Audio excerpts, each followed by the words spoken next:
बाजार गिर रहा है, लेकिन समझदारी से खेला तो कमाई अभी बाकी है। एनएचपीसी लिमिटेड एनएचपीसी का शेयर 88 रुपये 95 पैसे के इंट्राडे हाई तक पहुंच गया है और ब्रेकआउट के करीब है। यदि शेयर 90 रुपये से ऊपर ब्रेकआउट करता है तो यह 100 रुपये से 120 रुपये तक जा सकता है। पीएनसी इंफ्राटेक ने एनएचपीसी के सोलर पावर प्रोजेक्ट में सबसे कम बोली लगाकर अग्रणी स्थान प्राप्त किया है।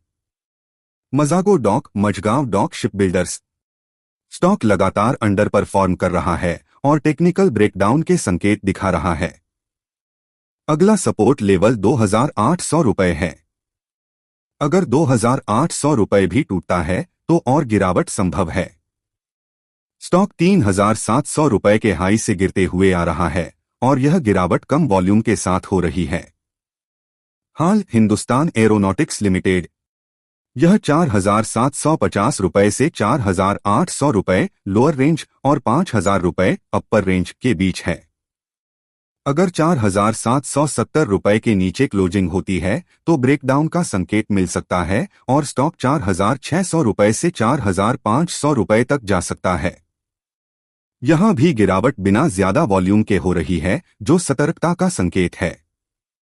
GRSE garden reach shipbuilders and engineers stock ने 1300 रुपये से 1400 रुपये से 3300 रुपये से 3500 रुपये तक तेज रैली दिखाई थी। 2750 रुपये का पहले का सपोर्ट टूट चुका है। अब अगला टेक्निकल सपोर्ट 2300 रुपये के पास है। गिरावट अभी भी कम वॉल्यूम के साथ हो रही है, इसलिए टेक्निकल चार्ट अभी भी पूरी तरह नकारात्मक नहीं है। BSE Bombay stock exchange BSE के शेयरों पर दबाव देखने को मिला। इसका कारण मार्केट इंफ्रास्ट्रक्चर से जुड़ी कंपनियों के कमजोर प्रदर्शन को माना जा रहा है, जैसे कि एंजल वन के नतीजे। Q1 के नतीजे 7 अगस्त को आने की उम्मीद है, जिससे पहले शेयर में हलचल संभव है। वारी एनर्जीज कंपनी पर दबाव बना हुआ है क्योंकि 293 रुपये करोड़ की कामत ट्रांसफॉर्मर्स PVT LTD के अधिग्रहण डील को रद्द कर दिया गया है। इस रद्दीकरण से निवेशकों की भावनाओं पर असर पड़ा है। DLF एक निर्माण कंपनी को DLF से 2000 रुपये से 2100 रुपये करोड़ का ऑर्डर मिला है। यह ऑर्डर DLF की किसी बड़ी रियल एस्टेट परियोजना से जुड़ा है। कॉफी डे एंटरप्राइजेस CCD कारण Q1 की शेयर होल्डिंग डिटेल्स में सामने आया कि प्रसिद्ध निवेशक डॉली खन्ना ने कंपनी में 1.5% हिस्सेदारी खरीदी है। यस बैंक इसकी वजह यह रिपोर्ट रही कि जापान की SMFG बैंक यस बैंक में $1 बिलियन लगभग 8000 रुपये करोड़ से ज्यादा निवेश कर सकती है। Hero MotoCorp chairman Pawan Munjal ने घोषणा की कि FY26 की दूसरी तिमाही में कंपनी यूरोपीय बाजारों जर्मनी, फ्रांस, स्पेन, UK में एंट्री करेगी। यह कदम ग्लोबल विस्तार और EV सेगमेंट को बढ़ावा देने की रणनीति का हिस्सा है। वारी रिन्यूएबल्स कंपनी के शेयर प्राइस में बीते 2 दिनों में तेज उछाल देखने को मिला। रेवेन्यू में लगभग 150% की वृद्धि और नेट प्रॉफिट में 207% की साल दर साल बढ़ोतरी, जो अब 86 रुपये करोड़ हो गया है।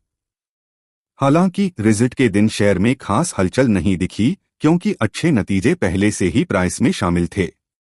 पॉलीकैब वायरिंग और केबल सेक्टर की कंपनी पॉलीकैब ने Q1 में शानदार परिणाम दर्ज किए हैं।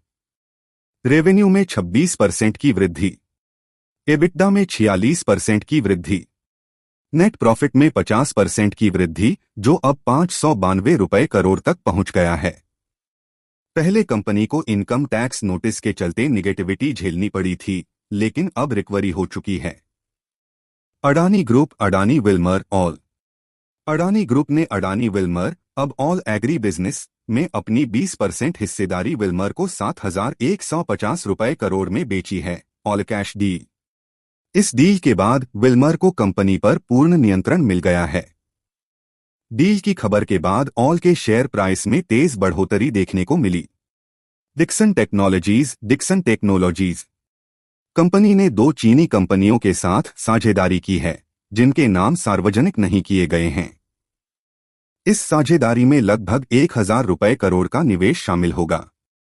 इसका उद्देश्य लैपटॉप, ऑटोमोटिव, मोबाइल फोन और आईओटी, इंटरनेट ऑफ थिंग्स जैसे सेक्टर्स के लिए प्रोडक्ट्स बनाना है। जियो फाइनेंशियल सर्विसेज Q1 FY25 में कंपनी की कुल आय 418 रुपए करोड़ से बढ़कर 612 रुपए करोड़ हो गई है। नेट प्रॉफिट 325 रुपए करोड़ दर्ज किया गया है। ब्लैक रॉक के साथ जॉइंट वेंचर को लेकर अपडेट्स Q2 में आने की उम्मीद है।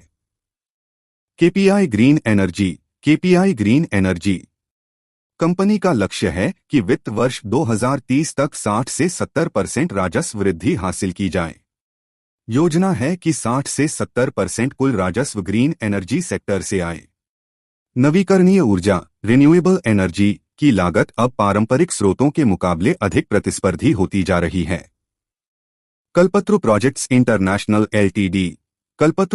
इंटरनेशनल कंपनी ने 2,200 रुपए करोड़ का बड़ा कॉन्ट्रैक्ट हासिल किया है। शेयर प्राइस में रिकवरी दिख रही है, लेकिन यह अभी भी अपने ऑल टाइम हाई से नीचे है। कंपनी को एक लाभदायक और उच्च विकास वाली कंपनी बताया गया है। डिस्क्लेमर: यह जानकारी केवल शैक्षणिक और सामान्य ज्ञान के लिए है। यह किसी भी निवेश या वित्तीय सलाह का विकल्प नहीं है। निवेश से पहले अपने वित्तीय सलाहकार से जरूर सलाह लें। कृपया सावधानी बरतें।